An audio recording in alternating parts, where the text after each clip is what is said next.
అందరికీ నమస్కారం అండి. ఈ రోజున మన ప్రీతమ నాయకురాలైనటువంటి ఉక్కు మహిళ భారతరత్న ఇందిరాగాంధీ గారి యొక్క జయంతి కార్యక్రమాన్ని ఇక్కడ మన టీకే విశ్వేశ్వరరెడ్డి గారు అలాగే మార్టిన్ లూథర్ గారు వీరి యొక్క ఆధ్వర్యంలో జరుగుతూ, అట్లాగే మన బెజవాడ రంగా గారు, తర్వాత సూరిబాబు గారు అందరి నాయకత్వంలో ఈ పార్కును మరలా శుభ్రం చేసి ఇక్కడ ఒక దీనికి మళ్ళీ పూర్వస్థాయిని తీసుకురావడానికి ప్రయత్నం చేస్తున్నాం. ఎందుకంటే మన ఇందిరాగాంధీ అంటే ప్రపంచంలో ప్రతి దేశంలో కూడా అందరూ కూడా ఆవిడ మాకు ప్రెసిడెంట్గానో లేకపోతే ప్రధానిగానో రావాలనుకునేవారు.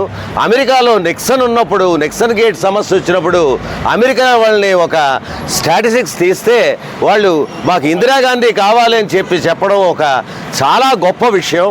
అలాగే ఆవిడ మన వెస్ట్ బెంగాల్లోకి అందరూ కూడా పాకిస్తాన్, ఈస్ట్ పాకిస్తాన్లోంచి కాంతసీకులుగా వచ్చేస్తుంటే ఈ సమస్యను అడ్డుకోవడానికి ధైర్యంగా తనే ముందుకు పోయి జనరల్ మానిక్షా యొక్క ఆధ్వర్యంలో దాన్ని పాకిస్తాన్ని తరిమికొట్టి బంగ్లాదేశ్ అని చెప్పి ఒక స్వతంత్రమైనటువంటి దేశంగా ఆవిడ చిత్రీకరించి చేసిన ఘనత ఆవిడదే. ఆ రోజున జనరల్ మానిక్షా గారు ఒక చిన్న విషయం చెప్పారట. ఏంటంటే